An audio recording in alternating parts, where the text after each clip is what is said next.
A paz do Senhor, queridos irmãos da IAP de Santo Amaro, que o Senhor possa continuar abençoando cada um de vocês. Eu agradeço desde já pela oportunidade de estar trazendo a reflexão que é sobre o perdão e se encontra em Gênesis capítulo 37. A história é muito conhecida, a história de um jovem chamado José. O versículo 19 do capítulo 37 de Gênesis, na versão NVI, nos diz assim: lá vem aquele sonhador.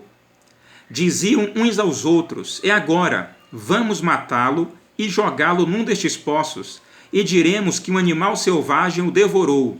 Veremos então o que será dos seus sonhos. Irmãos, a reflexão hoje é sobre perdão. Nós sabemos da história de José, mas caso alguém não conheça, eu resumo de maneira muito simplória, dizendo que José foi um jovem que teve sonhos dados por Deus, e ele estava caminhando em direção a estes sonhos, mas de maneira estranha, com sofrimento. Um dos sofrimentos que ele passou foi ser vendido pelos seus irmãos. Foi acusado pela mulher de Potifar. Ele foi lançado em uma prisão. José sofreu muito, mas o perdão foi a arma que ele usou para vencer as batalhas que ele enfrentou na vida. E nós vamos falar justamente sobre o poder do perdão. Eu assisti um filme outro dia, e sempre que a gente vai assistir algum filme, a gente passa mais tempo procurando o filme, né, do que assistindo o filme. A Adriana, ela gosta mais de filme romântico, né, que faz chorar e tudo mais. Eu gosto de filme de guerra, de ação. Eu gosto da estratégia que eles armam para vencer o inimigo. Eu gosto de filme de ação, né, de guerra. E aí nós estávamos procurando um filme para assistir e não encontrávamos nenhum filme bom, né? Aí eu vi um filme que me chamou a atenção, um título, que é O Invencível, ou Invencível. E eu disse, tem que ser esse filme aqui, porque esse é um filme bom. Esse aqui é um filme de batalha, né? Esse homem vai vencer. E aí nós colocamos o filme, começamos a assistir, e já começou com uma tragédia. Esse jovem, ele cai de um avião em alto mar com seus companheiros, e ficam ali durante 40 e poucos dias, rodeado por tubarões, sofrendo. E quando ele vai ser resgatado, quem o resgata é uma tropa inimiga japonesa, e leva ele para um campo de prisioneiros lá do Japão, e eles ficam sofrendo ali, sendo maltratados. Esse ator principal, que é o Invencível, o Homem Invencível, ele, além de ter sofrido com o avião caindo, agora está em um campo de prisioneiros no território inimigo, e está sofrendo muito, mas sofrendo muito. E o sargento maltrata muito ele, bate bastante nele, surra ele muito, dá a ele treinamentos que o fazem chorar, maltrata bastante. E ele apanha o filme inteiro. E eu fiquei pensando, né? Falei, como que esse cidadão é o invencível se ele está apanhando, se ele está levando porrada?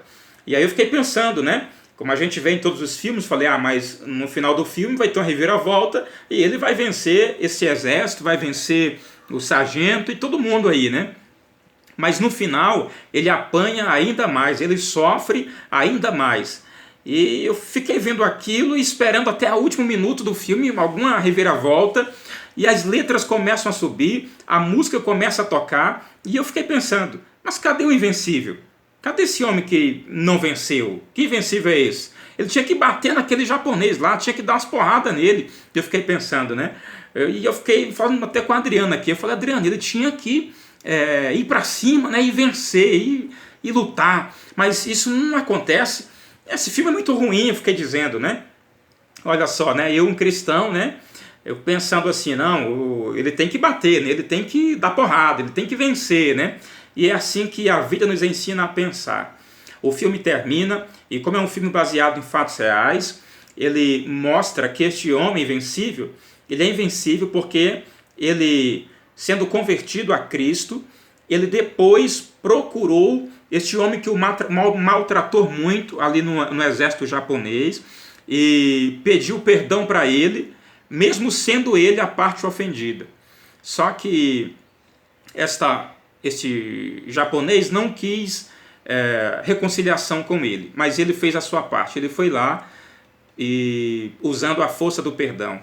E aí eu aprendi uma coisa, que o invencível não é aquele que bate. O invencível não é aquele que maltrata. O invencível não é aquele que arrebenta sempre, que derruba, que leva o outro a nocaute. O invencível na Bíblia é aquele que perdoa. O invencível na Bíblia é aquele que ama.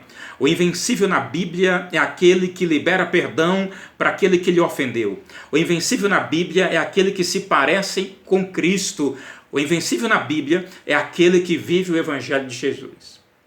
Irmãos, José, ele pode ser considerado invencível, porque ele andou com Deus, ele aprendeu a perdoar aqueles que lhe ofenderam. Se nós olharmos para o texto em apreço, que é o versículo 19, e tendo em vista toda a história, o verso 19 diz que os irmãos deles disseram assim: o que será dos seus sonhos? Alguém já tentou matar seus sonhos? Olha, se alguém já tentou matar seus sonhos, você está precisando liberar perdão para essa pessoa e ser um invencível em Deus. E aí o verso 19 ainda diz o seguinte: diremos que um animal selvagem o devorou.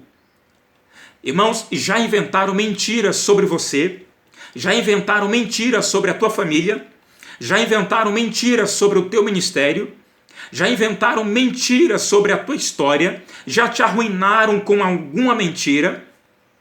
Você precisa liberar perdão. O verso 23 ainda nos diz: arrancaram a túnica longa, a túnica que seu pai o havia dado para José.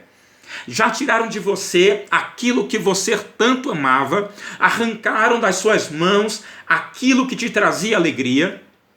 Você precisa liberar perdão. É você que apanhou, é você que sofreu, você que levou pancada. Talvez está aí angustiado, mas Deus quer que você e eu liberemos perdão para aqueles que nos ofenderam. O verso 24 nos diz o seguinte: e o jogaram num poço que estava vazio e sem água.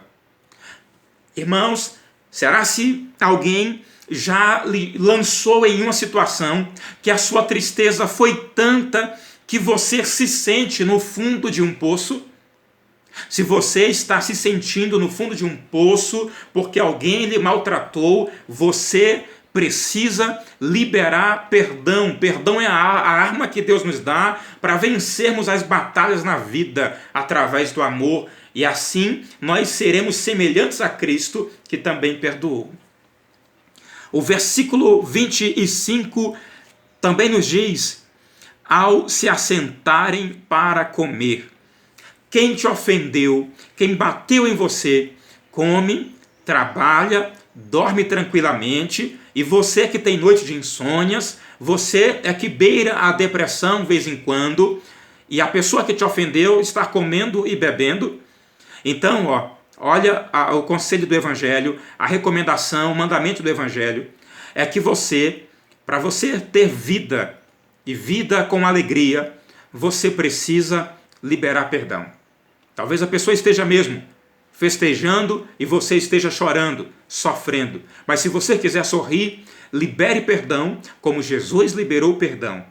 Isso é necessário. O versículo 27 nos diz assim: vamos vendê-lo aos ismaelitas. José foi vendido. Você já se sentiu um objeto, talvez pelo seu esposo, pela sua esposa, pelo patrão, pela patroa? Você já se sentiu um objeto por aqueles que você achava que te amava, que te respeitava e considerava, mas você se sentiu um objeto nas mãos desta pessoa? Se você se sente assim, se você passou por esses maus bocados que eu citei aqui, você precisa liberar perdão. Jesus disse que nós precisamos liberar perdão 70 vezes 7. É liberando perdão que a gente vence. É 490 vezes em um dia. É um número ilimitado durante o dia. É assim que a gente tem que viver. É liberando perdão, é amando. Porque somente assim a gente vence, e vence para a glória de Deus. Irmãos, dizem que não perdoar é como nós bebermos veneno e esperarmos que a outra pessoa morra. Isto, é claro, não vai acontecer. Dizem que liberar perdão é você libertar alguém e descobrir que o prisioneiro, na verdade, era você. Liberar perdão é fazer as pazes com o travesseiro.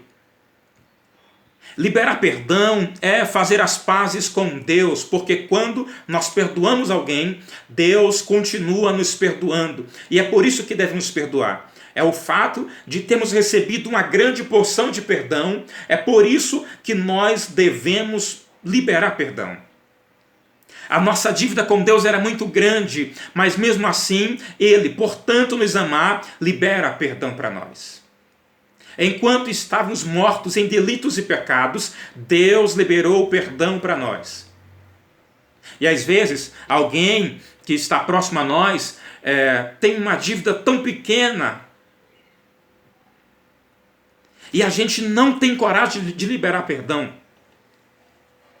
E a gente ainda vai orar, né? E oramos dizendo: Senhor, perdoa as minhas dívidas, assim como eu perdoo aqueles que estão me devendo. Perdoa as minhas ofensas, assim como eu perdoo as pessoas que me ofenderam. Essa parte do Pai Nosso é para ser vivida por todos nós. Nós precisamos vivê-la. E a gente vê o final da história de José e a gente vê que ele chama os seus irmãos para sentarem-se à mesa com ele. Ele perdoa os seus irmãos. Aquela mesa é a mesa da comunhão. É a mesa em que a família se reúne de novo, onde a bênção de Deus desce sobre eles. É a mesa onde a felicidade volta ao coração. É a mesa onde o passado fica para trás e uma nova história passa a ser construída. Nós precisamos fazer isto. Jantar com o nosso inimigo, porque na verdade não é inimigo, e oferecemos uma janta. E eu brinco dizendo, uma janta sem veneno, né? Porque tem gente que pode ir fazer a janta, mas colocar veneno. O perdão, ele nos faz amar o outro, faz querer a gente querer o bem do outro e que o outro seja feliz e não desejar o mal para quem nos ofendeu. Por isso nós não devemos dar lugar ao diabo. Não deixar que a ira aumente nosso coração. Não deixar que a raiz de amargura encontre espaço em nós. Assim como Jesus perdoou, o Estevão também perdoou aqueles que estavam lhe apedrejando. E José também, que estamos falando aqui, ele dá um bom exemplo do que é perdoar e voltar a viver. Se você não está vivendo, volte a viver, perdoe. Olha, o Augusto Cury, ele disse o seguinte: o inimigo que você não perdoa dorme na sua cama e atrapalha o seu sono. Se você quer voltar a dormir, libere perdão, perdoe, ame. Ame, mas ame para valer. E para finalizar, olhando para a história de José, olha, às vezes é uma picuinha, às vezes é uma bobagem que nos leva a nos intrigarmos com alguém. Olha, eu tenho um exemplo aqui. Sabe aquela cafeteira que a gente coloca a cápsula? Eu tinha tanta vontade de ter uma cafeteira daquela. Aí eu falei com o Adriano, né? Já estava pesquisando na internet, já estava vendo como é que ia fazer, que ia comprar, onde ia comprar. E um dia desses aí, alguns meses atrás, né? Eu entrei numa loja e o rapaz lá ofereceu um cafezinho daquele. Aí eu falei, é confirmação de Deus. Deus quer que eu tenha uma cafeteira dessa. Aí eu cheguei em casa, já falei com a Adriana que ia comprar a cafeteira e tal. Ela disse assim: não é hora de comprar a cafeteira. Irmãos, mas eu sou macho, sou piauiense. Sabe o que eu fiz? Obedeci a mulher. Falei, eu não vou comprar a cafeteira. Do que adiantaria, irmãos, eu comprar uma cafeteira e eu ficar de bem com a cafeteira, mas de mal com a minha mulher? Às vezes, são bobagens que nos levam a situações que causam tanto desgaste em nossa vida.